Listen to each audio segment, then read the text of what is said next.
Wow, what an incredible summer you're having. I feel like you poured a lot into this movie, but then you turned around and you were just as supportive of Ryan. What is it like to... And my hair care company, Blake Brown, my goodness gracious. It's been crazy. It's been a crazy week. I haven't slept in like a lot of time. And that is absolutely insane. So let's go return all these products. Blake Lively is no stranger to the spotlight, but this time, it's not for a Hollywood blockbuster, it's for a business disaster. Her hair care brand, Blake Brown, which launched in July 2024, is now at the center of massive controversy. What started as a promising venture quickly spiraled into a nightmare, with fans boycotting the brand, Target pulling her products, and a high-profile lawsuit adding fuel to the fire. Let's break down exactly what went wrong and why Blake Lively's beauty empire is on the brink of collapse. In July 2024, Blake Lively unveiled her long-awaited hair care brand, Blake Brown, after spending 7 years developing it. The launch was nothing short of spectacular. The brand was marketed as a luxurious, all-natural hair care line, free from harmful chemicals like sulfates and silicones. Exclusive to Target stores and her official website, the products quickly became a hot commodity. Influencers and beauty bloggers raved about them, and within just a week, Blake Brown generated a staggering $16 million in media impact value. Sales soared to nearly $5 million in under a month, making it Target's biggest hair care launch in history. At first, it seemed like Blake had struck entrepreneurial gold, until things took a sharp turn. Like, it'll be fun because it's worth it, and it smelled really good, and that's what everybody kept saying and how good it smelled. So I got that, and then I also got this mousse. And when I tell you that my hair has never felt so unhealthy in my entire life, like, what did she put in this thing? Like, genuinely. Excitement soon turned into disappointment as customers began voicing concerns about the quality of Blake Brown's products. Social media was flooded with negative reviews, with many calling the hair care line ineffective and overhyped. One major issue was the dry shampoo, which was advertised as a lightweight, oil-absorbing spray. However, users found it to be sticky and heavy, leaving their hair feeling greasy and unmanageable. Beauty influencers and everyday consumers alike expressed frustration, posting videos and reviews warning others against buying the products. Mostly because my hair felt fried. I would use the nourishing and the strengthening products from her line, and my hair felt drier than the Sahara. Like, that doesn't seem very nourishing. That seemed pretty drying to me. The backlash was swift and severe, with many demanding refunds. What started as a promising launch quickly turned into a PR disaster, with fans actively discouraging others from purchasing Blake Brown products. As negative reviews continued to pile up, rumors surfaced that Target was quietly pulling Blake Brown products from its shelves. Unlike typical product discontinuations, where brands and retailers make formal announcements, Blake's hair care line seemed to vanish overnight without explanation.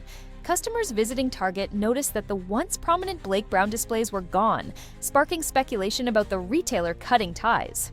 Reports suggested that Target was overwhelmed by the sheer number of returns and decided to stop selling the products altogether. Whether it was due to poor sales, an official recall, or internal decisions, the removal of Blake Brown from Target was a devastating blow to the brand's credibility and future prospects.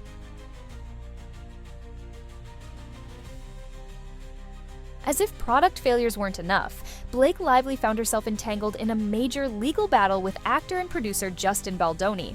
He filed a $400 million lawsuit against Blake and her husband, Ryan Reynolds, accusing them of attempting to destroy his career and reputation. While details of the case remain murky, insiders claim that the lawsuit had a direct impact on Blake's business ventures. Once the news broke, consumer confidence in her brand plummeted, and retailers began distancing themselves from the controversy. The legal troubles added another layer of instability to an already struggling hair care brand, leaving Blake with fewer avenues for recovery as sales took a nosedive.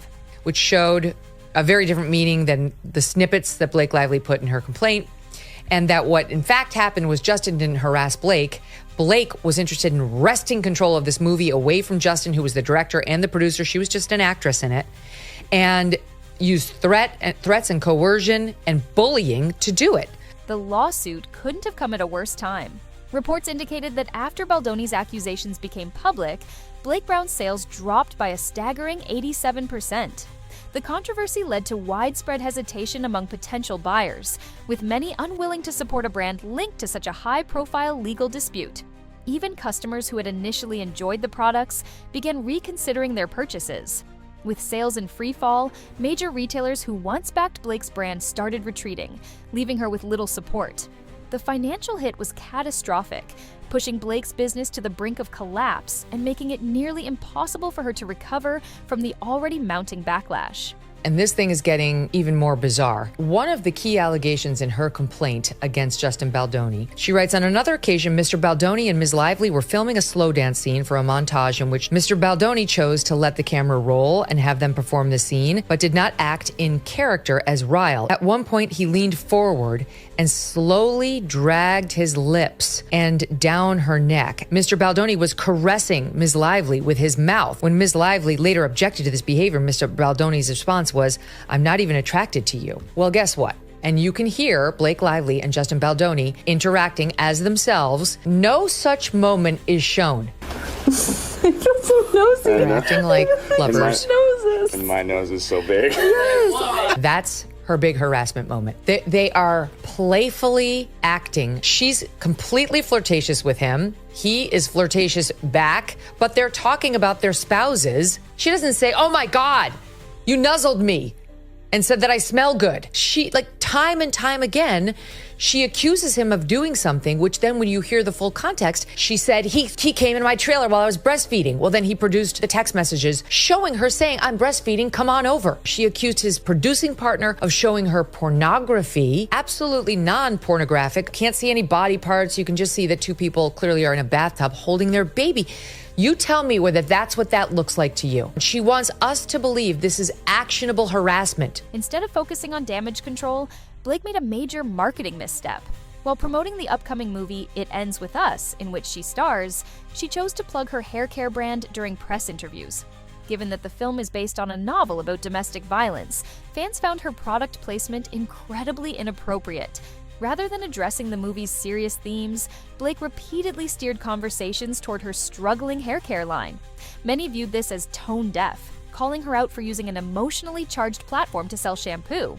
The backlash intensified, with critics accusing her of being out of touch and insensitive, further damaging her reputation and brand image. Oh, what an incredible summer you're having. I feel like you poured a lot into this movie, but then you turned around and you were just as supportive of Ryan. What is it like to... And my hair care company, Blake Brown, my goodness gracious. It's been crazy. It's been a crazy week. I haven't slept in like a lot of time. If you're selling hair care products, your own hair should be proof they work. But for Blake, fans weren't convinced. Many pointed out that her hair often looked frizzy and dull, hardly the image of a hair care mogul. One viral comment even called it a red flag. The irony of promoting hair products while struggling with her own locks only hurt her credibility.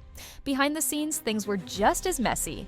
Blake's team reportedly pushed Target for better placement and marketing, but with mounting returns and bad reviews, Target hesitated. The corporate tension only made matters worse, signaling trouble before the boycott fully hit. With retailers backing away, Blake's chances of saving her brand were fading fast.